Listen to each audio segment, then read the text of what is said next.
Sérgio Moro deu um baile nesta segunda-feira, dia 20 de janeiro, no programa Roda Viva da TV Cultura, quando foi o entrevistado da vez e colocou o programa na maior audiência até agora.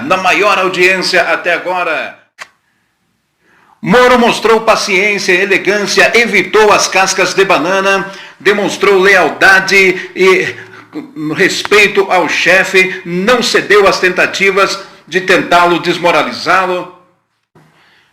Não expressou ambições políticas, respondeu às perguntas de forma clara e objetiva, deixando assim os militantes sem ter muito o que dizer. Não cedeu às tentativas de colocá-lo contra o presidente Bolsonaro, não alimentou intrigas e fofocas. A audiência, inclusive, foi a maior do Roda Viva dos últimos tempos e o assunto foi top trend no Twitter na segunda-feira.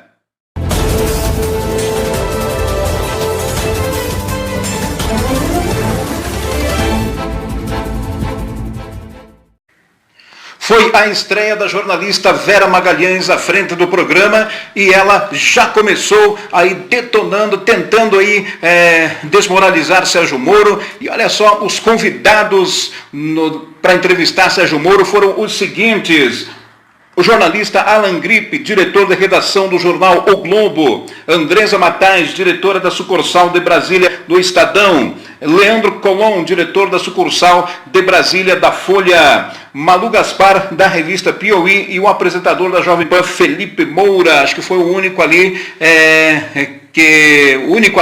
não esquerdista, vamos dizer assim, porém deixou a desejar aí em suas perguntas. Poderia ter se saído melhor nas perguntas a Sérgio Moro, mas em vista dos outros ele foi até bem. Enfim, o programa foi um verdadeiro ringue, porque tentaram cercar ali Sérgio Moro, fizeram de tudo ali para deixá-lo encabulado até mesmo, e tentaram ali até mesmo colocá-lo contra o presidente Jair Bolsonaro, e só fizeram as perguntas simplesmente que lhes interessavam, mas ele se saiu muito bem em todas as perguntas. Ele não se fez de rogado, não foi covarde em suas respostas. Grande Sérgio Moro, paranaense, nosso paranaense daqui. E eu gostaria de saber assim, por que da próxima vez vocês não levam a Gazeta do Povo, aquele Curitiba, hein? Por que não leva a Gazeta do Povo? Por que tem que ser esses jornais aí de cunho esquerdista somente? Olha só, Gazeta do Povo, hein? Esperamos aí na próxima Roda Viva, hein? Não é porque eu sou aqui de Curitiba, não. Confira aí alguns dos melhores momentos de Sérgio Moro no Roda Viva. Se o presidente Bolsonaro pedisse um conselho para o senhor que foi magistrado, o senhor que conhece a legislação, o que o senhor diria a ele? Se ele pedir, eu vou dar a ele. Não, conta pra gente. Não, para os jornais publicamente. É como aquela questão própria do... só fazendo uma comparação, evidentemente não tem uma proporção cabível. A questão lá do vídeo do secretário da Cultura. Houve um episódio, eu dei o meu conselho para dentro do governo, e cabe ao governo ao presidente tomar a sua decisão, e ele tomou a decisão dele. Né? Então, eu não preciso ficar externando o meu conselho ao presidente, até porque isso transpareceria uma forma de tentar pressionar o presidente a tomar a decisão X ou Y. E o presidente tomou a decisão certa. No que se refere a essa questão, existem fóruns dentro do governo que cabem dar uma opinião sobre essa situação específica. E, havendo a sua opinião, isso vai ser levado ao presidente, e ele vai tomar a decisão dele. Na semana passada, o Brasil se chocou com a exibição de um vídeo de inspiração nazista por parte de um secretário de Cultura do governo do qual o senhor faz parte. Ele foi demitido, mas não se ouviu uma palavra do senhor como um democrata em repúdio a essa manifestação. Em dezembro, houve um atentado terrorista à Porta dos Fundos, a produtora Porta dos Fundos, que o senhor também não se manifestou a esse respeito. Não cabe ao ministro da Justiça de um país ser um arauto da democracia e se manifestar quando há incidentes que ferem a ordem democrática do país? Acho que não cabe ao ministro da Justiça e Segurança Pública ser um comentarista sobre tudo. Ser um comentarista político ou atuar como se tivesse responsabilidade de falar sobre tudo. Há crimes nesse caso, veja, do secretário de Cultura, a meu ver, foi um episódio bizarro. E tendo ciência desse episódio, eu dei minha opinião. Mas eu dei opinião ao presidente. Cabe a ele tomar a decisão.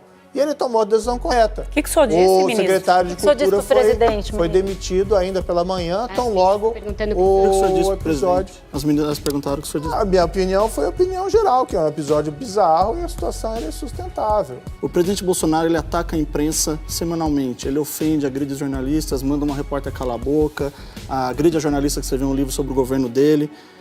Um relatório da FENAGE mostra que os casos de violência contra veículos e jornalistas subiu 54% de um ano para o outro. E o presidente Bolsonaro foi sozinho responsável por 58% dos ataques, além dos flertes com a AI-5 dentro do governo. Eu queria saber o que o senhor acha do comportamento do presidente Bolsonaro em relação à imprensa.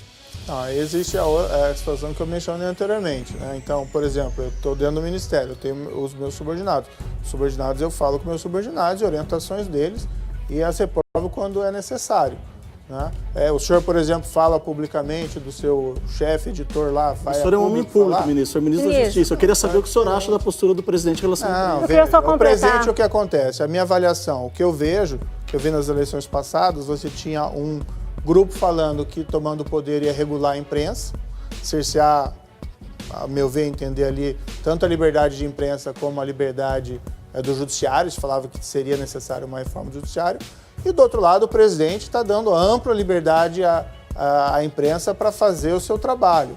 Claro que isso é um dever, uma obrigação, um mandamento constitucional, mas não se vê qualquer iniciativa do presidente de cercear a liberdade de imprensa. Proibiu a presidência da Folha de São Paulo e proíbe repórteres de fazer perguntas. Ele proibiu a presença da Folha de São Paulo em certames públicos e isso foi proibido pelo Supremo Tribunal Federal. Assim, gestos e não só palavras. Parece que na questão da licitação ele voltou atrás, né? Ele anunciou algo e daí ele voltou atrás. Agora veja, por exemplo, eu fui convidado para vir aqui para o Roda Viva. Se eu não aceitar vir aqui, né, seria uma censura? Seria um cerceamento da Não, eu tenho a liberdade diferente. De vir ou não vir. Então, agora faz uma pergunta ao presidente e se ele entender que não... Ministro, mandar uma repórter calar a boca é uma tentativa de censura, ministro. Falar da mãe dos repórteres, não é, do pai. Não, veja, uma questão de censura legal, não. Agora, eu não vim aqui para falar sobre o presidente. Entre outras coisas, né, ministro? E o presidente tem respeitado a liberdade de imprensa. O que acontece, ele tem sido também criticado e muitas vezes ele reage. Desde então, o ministro do Turismo, Marcelo Álvaro Antônio, foi indiciado pela Polícia Federal por falsidade ideológica, associação criminosa, apropriação indébita por desvio de recursos do fundo eleitoral. Eu queria saber do senhor, o ministro Marcelo Álvaro deve ser afastado ou o indiciamento pela PF não é denúncia consistente? Ele foi denunciado também à Justiça. Foi denunciado pela Justiça. Veja, até isso ilustra o fato de que a Polícia Federal tem atuado com absoluta autonomia e liberdade. Eu queria saber a opinião do senhor. O que eu coloquei para a Polícia Federal quando eu assumi a posição de ministro foi que nós precisávamos, a única orientação específica, a Polícia Federal vinha fazendo trabalhos relevantes anticorrupção, tem a Lava Jato, claro que não foi só ela, foram outras instituições, mas vinha fazendo esse trabalho relevante, precisava continuar fazendo trabalho contra a corrupção, contra crimes contra a administração pública, mas precisava também focar na criminalidade organizada. Porque a Polícia Federal tem essa qualidade técnica de polícia judiciária e ela, a meu ver, é a única, não é a única, assim, mas é a que tem mais força para fazer frente aos desafios tanto da corrupção como do crime organizado. Então, quando a Polícia Federal indicia o ministro, ela está fazendo o trabalho dela. E aí, na sua opinião, como o senhor falou lá atrás... Cabe à Justiça fazer a avaliação e ao presidente fazer a sua avaliação. O senhor não se constrange em integrar um governo com o ministro denunciado? Não, veja, cabe à Polícia fazer o seu trabalho, a Justiça fazer o trabalho e cabe ao presidente fazer a sua avaliação. Em 2016, o senhor tomou uma decisão de liberar o áudio de uma conversa entre o ex-presidente Lula e a então presidente Dilma em relação à nomeação dele para a Casa Civil. O senhor falou em obstrução de justiça, transparência, que era para ele evitar uma prisão. E a decisão do senhor acelerou o processo de impeachment da presidente Dilma, mudou o cenário político do país, que teve seu papel, sim, na eleição do presidente Bolsonaro e na sua escolha como ministro da Justiça. As informações divulgadas pelo Intercept e pela Folha contradizem um pouco o seu argumento em relação a 2016.